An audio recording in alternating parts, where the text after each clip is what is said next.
How to add music in NanoBanana AI. I'm going to guide you through the process on how to do it. Let's get started. First of all, on your phone, head over to your preferred web browser. On your browser, tap on the search bar and search for NanoBanana AI and navigate to its website. After you are in the website, you will see this kind of web interface.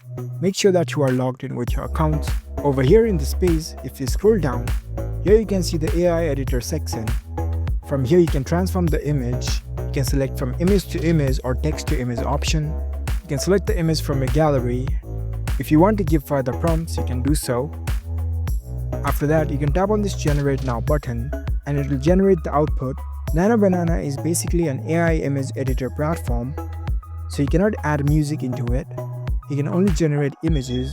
So in order to add music, what you can do is you need to download this generated image. After that, you will need to use third-party app. You can use CapCut or Instagram. For example, I'll head over to Instagram and swipe to the left. Add the image that you have downloaded from the NanoBanana AI. Now you can use the Instagram feature of adding the music. You can search for your preferred music and select that.